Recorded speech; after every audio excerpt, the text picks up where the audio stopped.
സുവിശേഷൻ M Zacharia Kottayam എഴുതിയ ആത്മനിറവും അന്യഭാഷാ ഭാഷണവും എന്ന പുസ്തകത്തിലെ 27, 28, 29 അധ്യായങ്ങളാണ് ഇന്ന് ഞാൻ വായിച്ചു കേൾപ്പിക്കുന്നത്. അധ്യായം 27. മറുപടി പറയാമോ? 1 കൊരിന്ത്യർ 12:13 സ്നാനം ആത്മസ്നാനമോ ജലസ്നാനമോ? 2 സഭാംഗത്വം ജലസ്നാനത്താലോ? 3 വീണ്ടും ജനനം കർമ്മമാർഗത്താലോ? യേശുക്രിസ്തുവിനോട് ചേരുവാൻ സ്നാനമേറ്റവരായ നാം എല്ലാവരും അവൻ്റെ മരണത്തിൽ പങ്കാളികളാകുവാൻ സ്നാനമേറ്റിരിക്കുന്നുവെന്ന് റോമർ 6:3 ക്രിസ്തുവിനോട് ചേരുവാൻ സ്നാനമേറ്റിരിക്കുന്ന നിങ്ങളെല്ലാവരും ക്രിസ്തുവിനെ ധരിച്ചിരിക്കുന്നു എന്ന് ഗലാത്യർ 3:27 നാം വായിക്കുന്നു.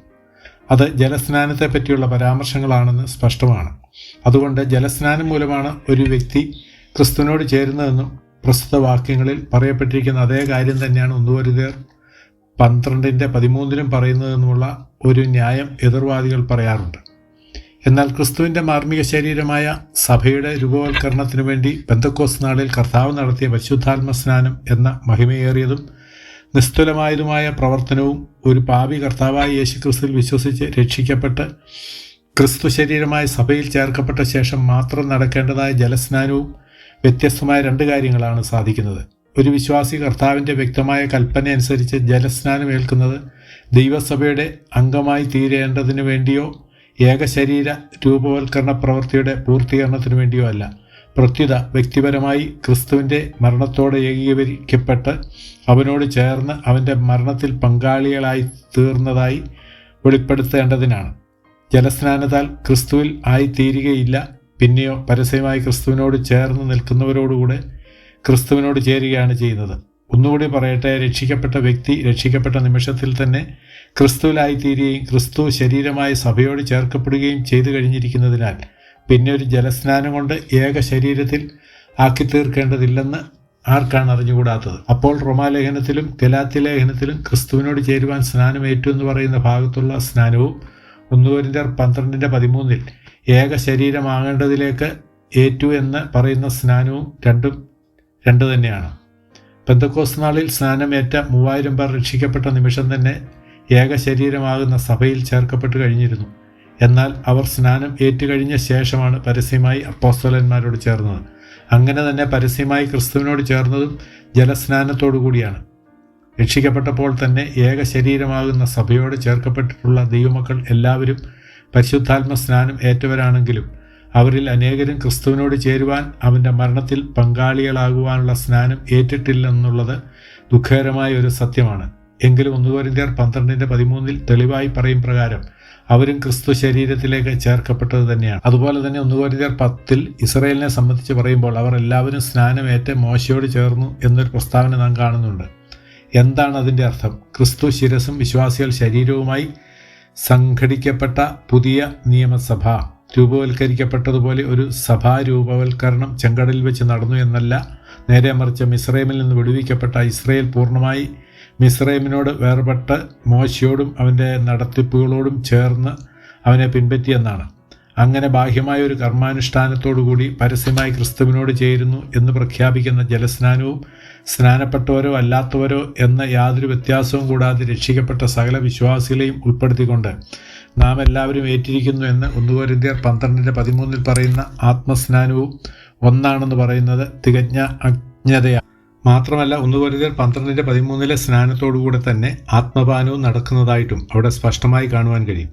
അതിൻ പ്രകാരം അത് ജലസ്നാനമാണെങ്കിൽ അതോടുകൂടെ അപ്പോൾ തന്നെ ആത്മപാനവും നടക്കുന്നു എന്നല്ലേ പറയേണ്ടത്? അങ്ങനെ മാമോദിസായിൽ തന്നെയാണ് ആത്മാവിൻ്റെ മുദ്രയും ആത്മപ്രാവണവും നടക്കുന്നതെന്നുള്ള റോമാ മതത്തിൻ്റെ കൊടിയ ദുരുപദേശത്തിൻ്റെ മാറാപ്പ് കെട്ടി ചുമന്നുകൊണ്ട് അവരെ അനുഗമിക്കേണ്ട നിർഭാഗ്യാവസ്ഥയല്ലേ വന്നു ചേരുന്നത്? ചിന്തിക്കുക. പരിശുദ്ധാത്മ സ്നാനത്തെക്കുറിച്ചും ആത്മപാനത്തെക്കുറിച്ചും വളരെ തെളിവായി രേഖപ്പെടുത്തിയിരിക്കുന്ന ഒരു വേദവാക്യത്തെ അന്യഥ ചിത്രീകരിച്ച് വ്യാഖ്യാനിച്ച് തങ്ങളുടെ തെറ്റായ ഉപദേശങ്ങൾക്ക് പിൻബലം തേടിപ്പോകുന്ന സഹോദരന്മാർ ആ വേദവാക്യത്തെ മനഃപൂർവ്വം കോട്ടിക്കളയുകയാണെന്ന് പറയേണ്ടി വന്നതിൽ ഖേദമുണ്ട്.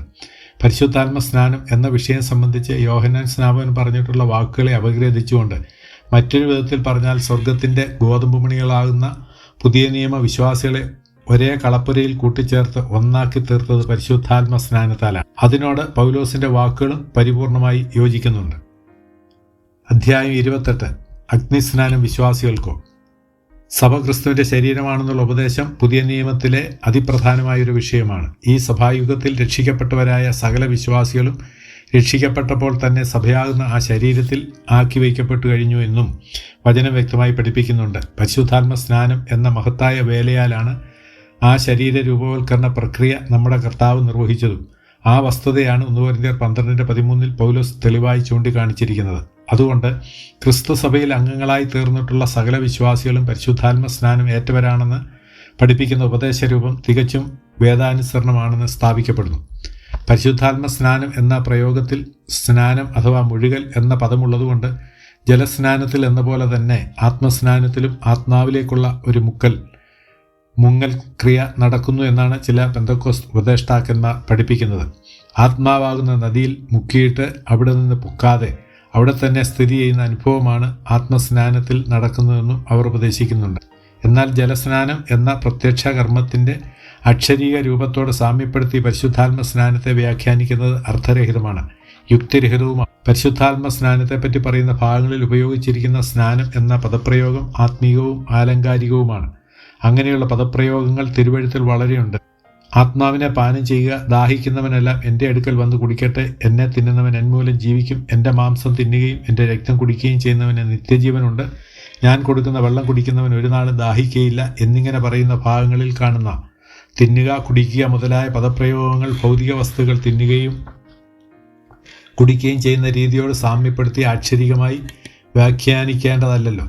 അവ ആത്മീയ അർത്ഥത്തിൽ ഗ്രഹിക്കുകയും വിശുദ്ധീകരിക്കുകയും ചെയ്യേണ്ട അലങ്കാര പ്രയോഗങ്ങളാണ്. അതുപോലെ തന്നെ പരിശുദ്ധാത്മ സ്നാനം എന്ന പദപ്രയോഗവും അതിൻ്റെ ഉപദേശ ബന്ധത്തിലും ഉദ്ദേശത്തിൻ്റെ അടിസ്ഥാനത്തിലും മനസ്സിലാക്കേണ്ടതാണ്. ചിലർ പറയുന്നത് പോലെ പരിശുദ്ധാത്മാവാകുന്ന ജീവജല നദിയിൽ മുങ്ങുന്ന ആൾ അവിടെ തന്നെ സ്ഥിതി ചെയ്യുകയാണെങ്കിൽ അവൻ്റെ ഉള്ളിൽ നിന്നും ജീവജല നദി എങ്ങനെയാണ് പുറത്തേക്ക് ഒഴുകുന്നത്? പരിശുദ്ധാത്മ സ്നാനത്തിൽ വെള്ളത്തിൽ മുങ്ങുന്നത് പോലെ അക്ഷരികമായ മുക്കലോ അല്ല നടന്നത്.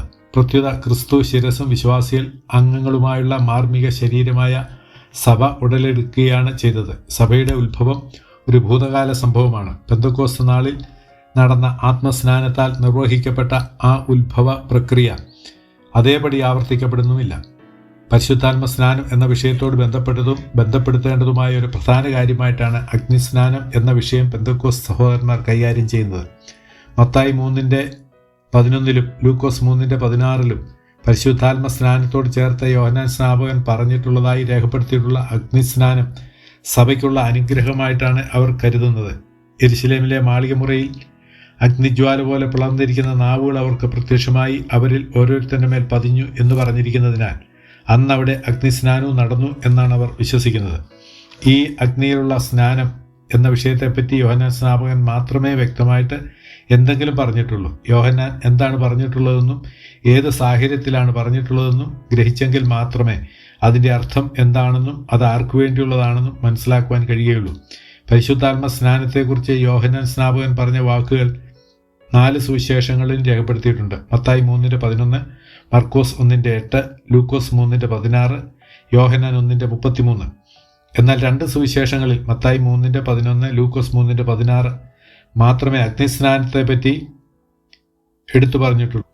അത് സന്ദർഭോചിതമായി മാത്രമാണ് താനും. ആ ഭാഗത്തെ വിവരണങ്ങൾ പ്രത്യേകം കുറിക്കൊള്ളേണ്ടതാണ്. തൻ്റെ പിന്നാലെ വരുന്ന മശീഹായുടെ വലിപ്പത്തെപ്പറ്റിയും അവൻ്റെ വേലയുടെ വ്യത്യാസത്തെപ്പറ്റിയും പറഞ്ഞുകൊണ്ട് അവൻ രക്ഷിപ്പാനും ശിക്ഷിപ്പാനും അധികാരമുള്ളവനാണെന്നുള്ള കാര്യം ദൃഷ്ടാന്ത സഹിത യോഹന്നാൻ സ്നാപകൻ വിവരിച്ചു. നല്ല ഫലം കായ്ക്കാത്ത വൃക്ഷങ്ങളെല്ലാം വെട്ടി തീയിലിടുമെന്നും വീശുമുറ അവൻ്റെ കയ്യിലുണ്ടെന്നും അവൻ ഗോതമ്പും പതിരും വേർതിരിക്കുമെന്നും പതിര് തീയിലിട്ട് കളയുമെന്നും യോഹന്നാൻ പ്രസ്താവിച്ചിട്ടുണ്ട്. ആ കാര്യം വിട്ടുകളയാതെ ഉദ്ധരിച്ച കൂട്ടത്തിലാണ് അവൻ പരിശുദ്ധാത്മാവിനാലും തീയിലും അവരെ സ്നാനപ്പെടുത്തുമെന്ന് പറഞ്ഞ കാര്യം ചേർത്തത്.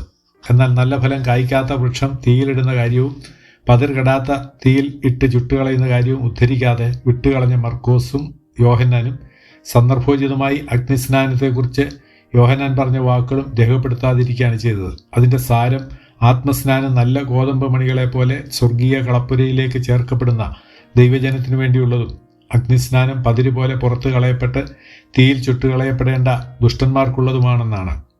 കർത്താവിൻ്റെ പ്രസാദവർഷം ദൈവത്തിൻ്റെ പ്രതികാര ദിവസവും രണ്ടും പ്രസിദ്ധമാക്കുന്ന കർത്താവ് 2 വിധത്തിൽ 2 സന്ദർഭത്തിൽ 2 കൂട്ടർക്ക് വേണ്ടി നിർവഹിക്കുന്ന 2 വ്യത്യസ്ത കാര്യങ്ങളാണ് ആത്മസ്നാനവും അഗ്നിസ്നാനവും. മാത്രമല്ല യോഹന്നാൻ്റെ സ്നാനത്തിനായി പരീശരിലും സദൂക്യരിലും പലർ വരുന്നത് കണ്ടിട്ട് സർപ്പസന്തതികളെ എന്നവരെ വിളിച്ചുകൊണ്ടാണ് അവർ രണ്ടായി വേർതിരിക്കപ്പെടുന്ന നാൾ വരുന്നു എന്ന് അവരെ ഓർപ്പിച്ചത്. ഞാൻ നിങ്ങളെ മാനസാന്തരത്തിനായി വെള്ളത്തിൽ സ്നാനപ്പെടുത്തുന്നതേയുള്ളൂ എന്നുള്ള വാക്കുകൾ ഒരു മുന്നറിയിപ്പായിരുന്നു. അങ്ങനെ സ്നാനപ്പെടുന്നവരുടെ മധ്യത്തിലും വേർതിരിവുണ്ടാകുമെന്നും ചിലർക്ക് ആത്മസ്നാനവും മറ്റു ചിലർക്ക് അഗ്നിസ്നാനവും ലഭിക്കുമെന്നുള്ള സൂചനയായിരുന്നു അത്.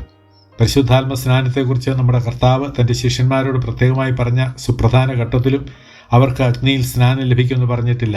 നിങ്ങൾക്കോ ഇനി ഏറെ നാൾ കഴിയും മുമ്പേ പരിശുദ്ധാത്മാവ് കൊണ്ട് സ്നാനം ലഭിക്കുമെന്നാണ് കർത്താവ് അരുളി ചെയ്തത്. നിങ്ങൾക്കോ എന്നുള്ള പദം വിശിഷ്യ ശ്രദ്ധിക്കേണ്ടതാണ്. അഗ്നിസ്നാനം വിശ്വാസികൾക്ക് ഉള്ളതല്ലാത്തത് കൊണ്ട് തന്നെയാണ് ശിഷ്യന്മാർക്കത് ലഭിക്കുമെന്ന് കർത്താവ് ഓർപ്പിക്കാതിരുന്നത്. അതുപോലെ ലേഖനമെഴുത്തുകാരിൽ ആരും തന്നെ വിശ്വാസികൾ അഗ്നിസ്നാനം പ്രാപിച്ചിട്ടുണ്ടെന്നോ പ്രാപിക്കണമെന്നോ പറഞ്ഞിട്ടില്ല എന്നുള്ളതും വിസ്മരിച്ചുകൂടാ.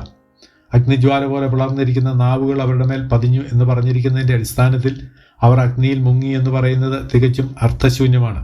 മേൽ പതിഞ്ഞു എന്ന് പറഞ്ഞാൽ അവരിൽ ഓരോരുത്തരുടെയും മേൽ ആവസിച്ചു എന്നാണ് അർത്ഥം.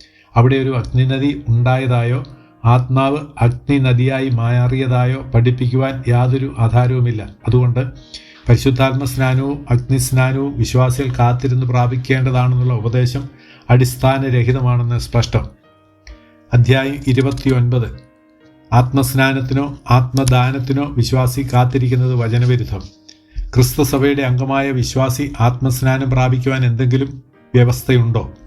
പരിശുദ്ധാത്മ സ്നാനം എന്തല്ലെന്നും എന്നാൽ അത് എന്താണെന്നുമുള്ള കാര്യങ്ങൾ കഴിഞ്ഞ അധ്യായങ്ങളിൽ നാം വിശദമായി പരിശോധിച്ചു. ഇനി ഒരു പുതിയ നിയമ വിശ്വാസി പരിശുദ്ധാത്മ സ്നാനം പ്രാപിപ്പാൻ നിർദ്ദേശിക്കപ്പെട്ടിരിക്കുന്ന എന്തെങ്കിലും വ്യവസ്ഥയുണ്ടോ എന്നുള്ളതാണ് അന്വേഷിക്കേണ്ടത്. സകല വിശ്വാസികളും ഏകാത്മസ്നാനത്താൽ ഏക ശരീരസ്ഥരായി തീർന്നവരായതുകൊണ്ട് വിശ്വാസികളെ സംബന്ധിച്ചിടത്തോളം ആത്മസ്നാനത്തിനുള്ള വ്യവസ്ഥ എന്നൊരു പ്രശ്നം ഉദിക്കുന്നതേയില്ല എന്നുള്ളതാണ് യാഥാർത്ഥ്യം. നാം ആത്മസ്നാനം പ്രാപിക്കണമെന്ന് ആജ്ഞാപിക്കുന്ന ഒരു വാക്യം പോലും തിരുവെഴുത്തിലില്ലെന്ന് നാം കണ്ടതാണ്. എങ്കിലും ക്രിസ്തു വിശ്വാസികൾ സഭാംഗങ്ങളായി തീർന്നതിന് ശേഷവും ആത്മസ്നാനം പ്രാപിക്കേണ്ടത് അത്യന്താപേക്ഷിതമാണെന്നാണ് ചിലർ പഠിപ്പിക്കുന്നത്. Pastor K. അബ്രഹാം അവറുകൾ എഴുതിയിട്ടുള്ള പരിശുദ്ധാത്മ സ്നാനം എന്ന പുസ്തകത്തിൽ ആത്മസ്നാനം പ്രാപിക്കുന്നതിനുള്ള വ്യവസ്ഥകൾ എന്ന പേരിൽ ഒരു അധ്യായം തന്നെയുണ്ട്. അതിൽ മാനസാന്തരം, സ്നാനം, കാത്തിരിപ്പ് ഇവ മൂന്നും ആത്മസ്നാനത്തിനായുള്ള വ്യവസ്ഥകൾ അത്രയെന്ന് എഴുതിയിട്ടുണ്ട്. രക്ഷിക്കപ്പെട്ടവരെ സംബന്ധിച്ചിടത്തോളം സ്നാനം, കാത്തിരിപ്പ് ഇവ രണ്ടുമാണല്ലോ നിർദ്ദേശിക്കുന്ന പ്രധാനപ്പെട്ട വ്യവസ്ഥകൾ. ഇവ ഓരോന്നായി നമുക്ക് പരിശോധിക്കാം. ജലസ്നാനം ഏൽക്കേണ്ടത് ആത്മസ്നാനം പ്രാപിപ്പാനുള്ള ഒഴിച്ചുകൂടാത്തൊരു വ്യവസ്ഥയാണെന്നുള്ള തൻ്റെ അഭിപ്രായം സ്ഥാപിക്കുവാൻ ആധാരമായി അദ്ദേഹം ഉദ്ധരിച്ചിരിക്കുന്ന വാക്യം അപ്പോസ്തല പ്രവൃത്തി 2:38 നിങ്ങൾ മാനസാന്തരപ്പെട്ട് നിങ്ങളുടെ പാപമോചനത്തിനായി ഓരോരുത്തൻ യേശുക്രിസ്തുവിൻ്റെ നാമത്തിൽ സ്നാനമേൽപ്പിൻ, എന്നാൽ പരിശുദ്ധാത്മാവെന്ന ദാനം ലഭിക്കും എന്നാണ് അവിടെ പറയുന്നത്. ഈ വാക്യത്തെ അടിസ്ഥാനപ്പെടുത്തി യഥാർത്ഥമായി മാനസാന്തരപ്പെടുകയും അതിൻ്റെ അടയാളമായി ജലസ്നാനം ഏൽക്കുകയും ചെയ്താൽ ആത്മസ്നാനം ലഭിക്കാനുള്ള യോഗ്യതയായി എന്നാണ് പൗലോസ് പ്രസ്താവിച്ചിരിക്കുന്നത് എന്നാണ് അദ്ദേഹം എഴുതിയിരിക്കുന്നത്. ഈ വ്യാഖ്യാനത്തിൻ്റെ നിജസ്ഥിതി നമുക്ക് പരിശോധിക്കാം. ഒന്നാമത്, അവിടെ ആത്മസ്നാനം എന്ന പദം ഉപയോഗിക്കുകയോ ആത്മസ്നാനത്തെപ്പറ്റി എന്തെങ്കിലും പറയുകയോ ചെയ്തിട്ടില്ല. ആത്മാവെന്ന ദാനം ലഭിക്കും എന്നാണ് പത്രോസ് പറഞ്ഞത്. ആത്മപ്രാവണത്തോടും ആത്മാവിൻ്റെ വേലകളോടും ബന്ധപ്പെട്ട വ്യത്യസ്തമായ പല പദപ്രയോഗങ്ങളും വേദത്തിലുണ്ട്. അവയോരോന്നും അതാതിൻ്റെ വിഷയബന്ധത്തിൽ യോജിപ്പിച്ച് കൈകാര്യം ചെയ്യേണ്ടതാണ്. പരിശുദ്ധാത്മ സ്നാനം എന്ന വിഷയത്തെപ്പറ്റി പ്രമാണവാക്യം ഉദ്ധരിക്കുമ്പോൾ ഈ പ്രത്യേക പദപ്രയോഗമടങ്ങിയ വേദവാക്യമാണ് ഹാജരാക്കേണ്ടത്. പരിശുദ്ധാത്മ സ്നാനം എന്നതിന് പകരം ആത്മാവിനോട് ബന്ധപ്പെടുത്തി പറയുന്ന മറ്റു വിഷയങ്ങളടങ്ങിയ വേദവാക്യങ്ങൾ തേടി അലയേണ്ടി വരുന്നത് ഗതികേട് തന്നെയാണ്. രണ്ടാമത്, അവിടെ എന്നാൽ പരിശുദ്ധാത്മാവെന്ന ദാനം ലഭിക്കുമെന്നാണ് പത്രോസ് തെളിവായി പറഞ്ഞിരിക്കുന്നത്. പരിശുദ്ധാത്മാവെന്ന ദാനമോ പരിശുദ്ധാത്മ സ്നാനമോ ലഭിക്കാനുള്ള യോഗ്യത ലഭിക്കുമെന്നല്ല പറഞ്ഞത്. കർത്താവായ യേശുവിൽ വിശ്വസിപ്പീൻ, എന്നാൽ നീയും നിന്റെ കുടുംബവും രക്ഷിക്കപ്പെടും എന്ന് പറഞ്ഞതിൻ്റെ സാരം രക്ഷിക്കപ്പെടുവാനുള്ള യോഗ്യത ലഭിക്കും എന്നാണെന്ന് വ്യാഖ്യാനിക്കുന്നത് പോലെയാണ് പ്രസ്തുത വ്യാഖ്യാനം. വിശ്വസിക്കുകയും സ്നാനമേൽക്കുകയും ചെയ്യുന്നവൻ രക്ഷിക്കപ്പെടും എന്ന് പറഞ്ഞാൽ രക്ഷിക്കപ്പെടാനുള്ള യോഗ്യത ലഭിക്കും എന്ന് വ്യാഖ്യാനിക്കാമോ? ഒരിക്കലും പാടില്ല. മറ്റനവധി വേദവാക്യങ്ങളുടെ പരിപൂർണമായ പിൻബലത്തോടുകൂടി തന്നെ അപ്പോസ്തല പ്രവൃത്തി 2:38 പറയുന്നതിൻ്റെ സാരം പാപമോചനം ലഭിപ്പാൻ എന്തെല്ലാം ചെയ്യണമോ അതുമാത്രം ചെയ്യുമ്പോൾ അപ്പോൾ തന്നെ ആത്മാവെന്ന ദാനവും ലഭിക്കും. വിശ്വസിച്ച് രക്ഷിക്കപ്പെടുക എന്നുള്ളതല്ലാതെ മറ്റൊന്നും ചെയ്യേണ്ടതില്ലെന്ന് സ്പഷ്ടം. ഇവിടെ കുറിക്കൊള്ളേണ്ട മറ്റൊരു കാര്യം കൂടി ഉണ്ട്. മർക്കോസ് 16:16 രക്ഷിക്കപ്പെടുന്നതിനെപ്പറ്റി പറയുമ്പോൾ വിശ്വാസത്തോട് ചേർത്ത സ്നാനവും അപ്പോസ്തലപ്രവൃത്തി 2:38 മാനസാന്തരത്തോട് ചേർത്ത് സ്നാനവും പറഞ്ഞിട്ടുള്ളതിനാൽ ജലസ്നാനം രക്ഷിക്കപ്പെടുവാനുള്ള ഒഴിച്ചുകൂടാത്ത ഒരു വ്യവസ്ഥയാണെന്ന് ഉപദേശിക്കുന്നവരുണ്ട്. എന്നാൽ പാപമോചനം തേടി രക്ഷിക്കപ്പെടുന്നതിന് ജലസ്നാനം ഒഴിച്ചുകൂടാത്ത ഒരു വ്യവസ്ഥയല്ല. ജലസ്നാനം രക്ഷിക്കപ്പെടാനോ ആത്മസ്നാനം ലഭിക്കാനോ ഉള്ള മാറ്റമില്ലാത്ത ഒരു വ്യവസ്ഥയായതുകൊണ്ടല്ല പ്രത്യുത രക്ഷിക്കപ്പെട്ട ശേഷം എല്ലാവരും അനുസരിക്കേണ്ട വ്യക്തമായ കർത്തൃകൽപ്പനയായതുകൊണ്ടാണ് മാനസാന്തരത്തോട് ചേർത്ത് സ്നാനമേൽപ്പിൻ എന്ന് പത്രോസ് പറഞ്ഞത്. എങ്ങനെ എപ്പോൾ പാപമോചനം ലഭിക്കുമോ അങ്ങനെ അപ്പോൾ തന്നെ മറ്റൊരു പ്രവൃത്തിയും കൂടാതെ ദൈവദാനമായ ആത്മാവ് ലഭിക്കും. ആ ആത്മദാനം ലഭിക്കാത്തവർ ക്രിസ്തുവിനുള്ളവനല്ല, അവൻ രക്ഷിക്കപ്പെട്ടവനുമല്ല. അതാണ് ദൈവവ്യവസ്ഥ. ഏതാനും വർഷങ്ങൾക്ക് ശേഷം ഈ പത്രോസ് തന്നെ കൊർന്നല്യോസിൻ്റെ ഭവനത്തിൽ പ്രസംഗിക്കുമ്പോൾ അവനിൽ വിശ്വസിക്കുന്ന ഏവനും അവൻ്റെ നാമം മൂലം പാപമോചനം ലഭിക്കുമെന്നാണ് പറഞ്ഞത്.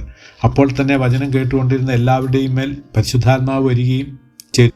ജലസ്നാനം ആത്മസ്നാനം ലഭിക്കുന്നതിനുള്ള ഒഴിച്ചുകൂടാത്ത ഒരു വ്യവസ്ഥയായിരുന്നുവെങ്കിൽ ആ പ്രമാണം അടിയോടെ പിഴുതെറിയുന്ന വേലയാണ് കർത്താവ് അവിടെ ചെയ്തതെന്നേ വരൂ. എന്നാൽ അങ്ങനെ സ്ഥിരമായൊരു പ്രമാണം ഉണ്ടായിരുന്നില്ലെന്നാണ് അവിടെ തെളിയിക്കപ്പെട്ടിരിക്കുന്നത്. അതുകൊണ്ട് ആത്മസ്നാനം ലഭിപ്പാൻ ജലസ്നാനം അത്യന്താപേക്ഷിതമാണെന്നുള്ള ഉപദേശം വചന വെളിച്ചത്തിൽ പരിത്യജിക്കേണ്ടത് തന്നെയാണ്. ഈ വിഷയത്തോടുള്ള ബന്ധത്തിൽ പൂർവാപര വൈരുദ്ധ്യം നിറഞ്ഞ മറ്റൊരു പാഠഭേദം കൂടിയുണ്ട്.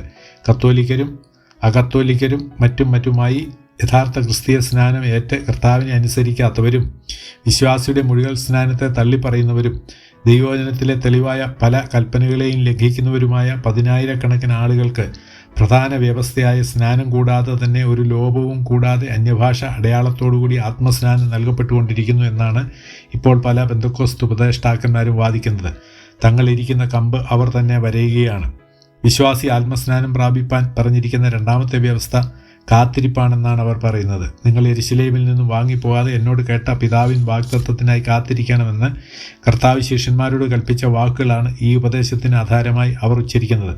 പരിശുദ്ധാത്മാവ് നിങ്ങളോടുകൂടെ വസിക്കുകയും നിങ്ങളിൽ ഇരിക്കുകയും ചെയ്യുന്നു എന്ന് ശിഷ്യന്മാരോട് പറയുന്നതിന് തൊട്ടു മുമ്പ് ഞാൻ പിതാവിനോട് ചോദിക്കും, അവൻ സത്യത്തിൻ്റെ ആത്മാവെന്ന മറ്റൊരു കാര്യസ്ഥനെ എന്നേക്ക് നിങ്ങളോടുകൂടെ ഇരിക്കേണ്ടതിന് നിങ്ങൾക്ക് തരും എന്ന് കർത്താവ് പറഞ്ഞു.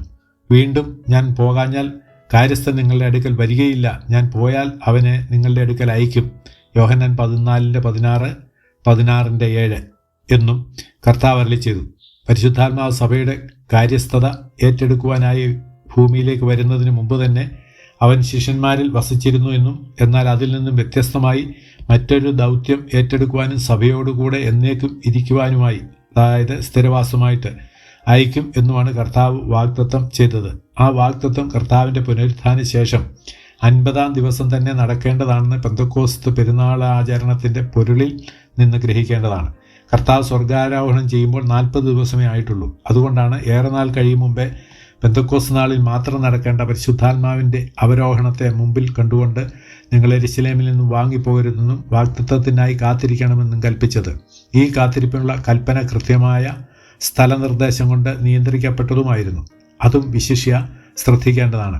ആത്മാവ് സ്വർഗത്തിൽ നിന്ന് ഭൂമിയിലേക്ക് ഇറങ്ങി വരുന്നതുവരെ അവർ യെരുശലേമിന് പുറത്തു പോകുവാൻ പാടില്ല. തൻ്റെ കൃത്യസമയത്ത് താൻ മുൻകൂട്ടി നിശ്ചയിച്ച സ്ഥലത്ത് ആത്മാവിനെ താൻ അയച്ചു കൊടുക്കുന്നതുവരെ അവർ സ്ഥലം വിടാതെ പ്രതീക്ഷിച്ചിരിക്കണം എന്ന് സാരം.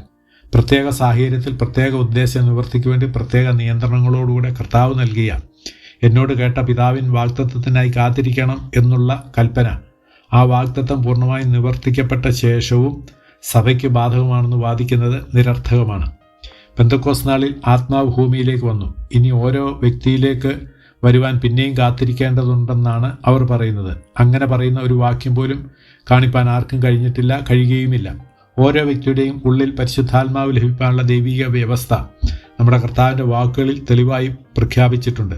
ദാഹിക്കുന്നവരെല്ലാം എൻ്റെ അടുക്കൽ വന്ന് കുടിക്കട്ടെ, എന്നിൽ വിശ്വസിക്കുന്നവൻ്റെ ഉള്ളിൽ നിന്ന് തിരുവെഴുത്ത് പറയുന്നത് പോലെ ജീവജല നദികൾ ഒഴുകും എന്നാണ് കർത്താവ് പറഞ്ഞത്. യോഹന്നാൻ 7:37-38.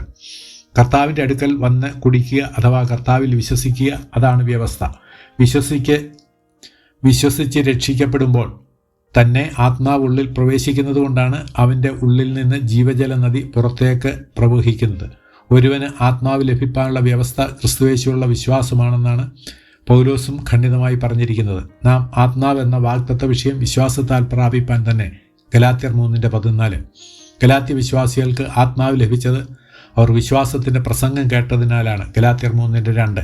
കാത്തിരിപ്പ് യോഗം നടത്തി കാത്തിരുന്നതുകൊണ്ടല്ല. ഈ കാത്തിരിക്കുക എന്ന പദം പല വിഷയങ്ങളോട് ബന്ധപ്പെടുത്തി തിരുവചനത്തിൽ അനേക വട്ടം രേഖപ്പെടുത്തിയിട്ടുണ്ട്. അവയൊന്നും കാത്തിരിപ്പ് യോഗം എന്ന പേരിൽ കൂട്ടം കൂടി അനേകർ ഒരുമിച്ചിരുന്ന് ഒരു പ്രത്യേക വിഷയത്തിനു വേണ്ടി പ്രാർത്ഥിക്കുന്ന കാര്യമല്ല അനുസ്മരിപ്പിക്കുന്നത്. കഴിഞ്ഞ 2000-ഓളം വർഷങ്ങളായി സത്യസഭ കർത്താവിൻ്റെ രണ്ടാമത്തെ വരവിനായി കാത്തിരിക്കുകയാണ്. അതിനായി നിർദ്ദേശിക്കുന്ന വേദവാക്യങ്ങളുമുണ്ട്. എന്നാൽ സഭ കാത്തിരിപ്പ് യോഗം നടത്തുകയല്ല. ഇനി കർത്താവിൻ്റെ രണ്ടാമത്തെ വരവെന്ന വാഗ്ദത്ത നിവൃത്തിക്ക് വേണ്ടിയാണ് നാം കാത്തിരിക്കേണ്ടത്. പെന്തക്കോസ്ത് നാളിൽ നിവർത്തിക്കപ്പെട്ട് ചരിത്ര സംഭവമായി മാറിയ കാര്യത്തിനു വേണ്ടിയല്ല. പുതിയ നിയമത്തിൽ കാണപ്പെടുന്ന ചില കൽപ്പനകൾ അതിൻ്റെ നിയന്ത്രിത കാലപരിധി കഴിഞ്ഞപ്പോൾ പ്രാബല്യം ഇല്ലാത്തവയായി തീർന്നിട്ടുണ്ട്. ഒരിക്കൽ കർത്താവ് തൻ്റെ 12 ശിഷ്യന്മാരെയും പറഞ്ഞയക്കുമ്പോൾ ജാതികളുടെ അടുക്കൽ പോകാതെയും ശമര്യരുടെ പട്ടണത്തിൽ കടക്കാതെയും ഇസ്രായേൽ ഗൃഹത്തിലെ കാണാതെ പോയ ആടുകളുടെ അടുക്കലേക്ക് തന്നെ ചെല്ലുവീൻ എന്ന് കൽപ്പിച്ചു. എന്നാൽ അത് ശിഷ്യന്മാർക്ക് എല്ലാ കാലത്തേക്കുമായി നൽകിയ ഒരു കൽപ്പനയല്ലായിരുന്നു. അതുപോലെ തന്നെ പരിശുദ്ധാത്മാവിൻ്റെ അവരോഹണത്തിനായി കാത്തിരിക്കണമെന്നുള്ള കൽപ്പനയും ഒരു താൽക്കാലിക കൽപ്പന മാത്രമായിരുന്നു. അതുകൊണ്ട് ഇന്നും ആത്മസ്നാനത്തിനായോ ആത്മദാനം പ്രാപിപ്പാനായോ വിശ്വാസി കാത്തിരിക്കണം എന്നുള്ള ഉപദേശം വചനവിരുദ്ധം.